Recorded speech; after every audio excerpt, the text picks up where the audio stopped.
அனைத்து வயதினரையும் கவர்ந்த ஒரு பழம் என்றால் அது கொடுக்காய் புளி எனலாம். அணிலும் கிளியும் போட்டி போட்டு தின்னும் கொடுக்காய் புளி ஆப்பிளை விட அதிக சத்தும் சுவையும் மிக்க இனிமையான பழம் என்பது தின்றவர்கள் அனைவரும் உணர்வோம். ஏழைகளின் உள்ளங்கை ஆப்பிள் என்ற சிறப்புக்குரிய கொடுக்காய் புளி மரம் காடுகளிலும் வீடுகளிலும் வீட்டு தோட்டங்களிலும் வளரும் இயல்புடையது. ஆனால் கொடுக்காய் புளி மரம் தற்பொழுது அழிவின் விளிம்பில் உள்ளது. கொடுக்காய் புளியின் அருமை பெருமை குறித்து விவரிக்கிறது நாம் பார்க்கவிருக்கும் இந்த சிறப்பு செய்தி தொகுப்பு. கூலம்பழம், மணிலா புலி, கோண புளியங்கா, கோணக்கா, சீனி புளியங்காய், கொரிகலிக்கா, ஜங்கல் ஜிலேபி இப்படி பல பெயர்களால் அழைக்கப்படும் கொடுக்கா புலி சிறுவர் முதல் பெரியவர் வரை அனைத்து வயதினருக்கும் மிகவும் விருப்பமான இயற்கையான ஒரு தின்பண்டம். கொடுக்கா புளி என்னுடைய அப்பா சின்ன வயசுல சாப்பிட்ருக்காங்க. அது ரொம்ப நல்லா இருந்தது. என்னுடைய நண்பர்களுக்கும் நான் அதை கொடுத்தேன். அது என்ன ஆதாரங்களுக்கு பதிலாக அதை சாப்பிட்டா ரொம்ப நல்லது.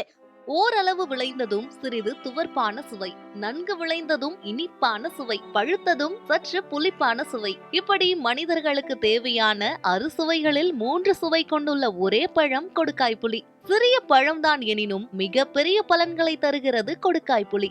கொடுக்காய் புளியில் பல்வித ஆரோக்கிய நன்மைகள் உள்ளன. கொடுக்காய் புளியில் நீர் சத்து, நார் சத்து, புரத சத்து, கார்போஹைட்ரேட் ஆகியவையும், தாது உப்புகளான கால்சியம், பாஸ்பரஸ், இரும்புச்சத்து, பொட்டாசியம், தயாமின், ரைபோஃப்ளேவின் ஆகியவையும் நிறைந்துள்ளன.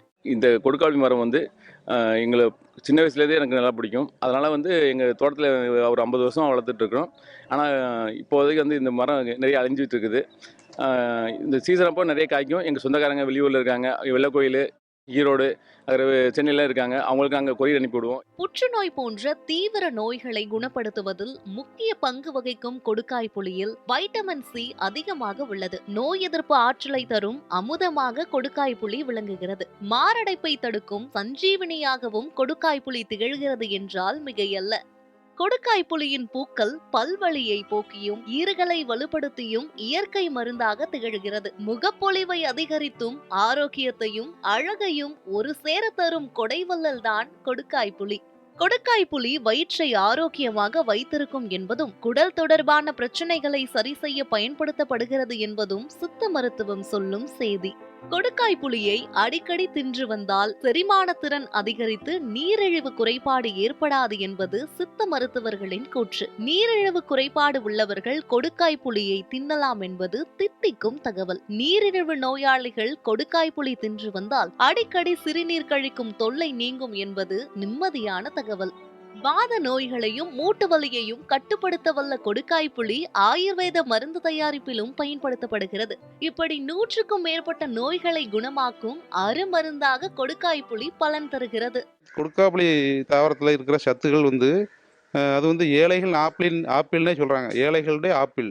ஏன்னா ஆப்பிள் விலை கூடது யாரும் கிடைக்காது. ஆனால் இந்த கொடுக்காய் புளி பழத்தை நம்ம சாப்பிட்டோம்னா ஆப்பிளுக்கு இணையான ஒரு சத்து உடம்புல கிடைக்குது. கொடுக்கா புளியிலிருந்து மதிப்பு கூட்டப்பட்ட பொருட்களான ஜாம், ஊறுகாய், ஜூஸ், உலர் பவுடர் மற்றும் மிட்டாய் போன்றவை தயாரிக்கலாம். கொடுக்காய் புளியின் பட்டையிலிருந்து மஞ்சள் நிற சாயம் தயார் செய்யப்படுகிறது. இதன் விதைகளிலிருந்து எடுக்கப்படும் எண்ணெய் சமையலிலும் சோப்பு தயாரிப்பிலும் பயன்படுத்தப்படுகிறது.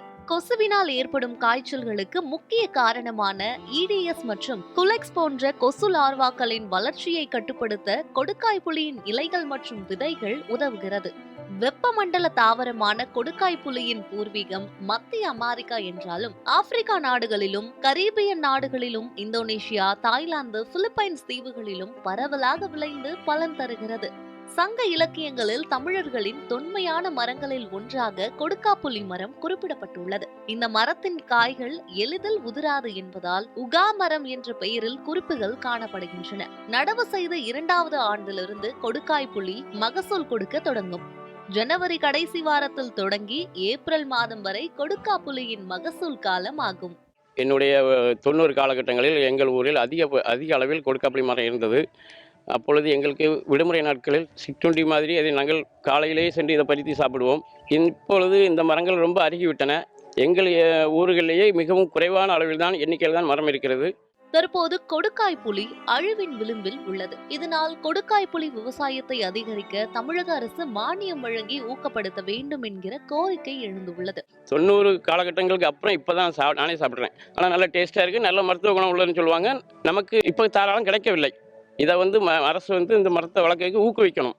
கொடுக்காய் புளி மரத்தை அழியாமல் நாம் பாதுகாத்தால் அது நம்மை நோய்களிலிருந்து காக்கும். கொடுக்காய் புளி தின்போம், மிடுக்காய் ஒளிர்வோம். நியூஸ் 7 தமிழ் செய்திகளுக்காக நெல்லை மாவட்டம் வள்ளியூரிலிருந்து விஜய் பிராங்க்லின்.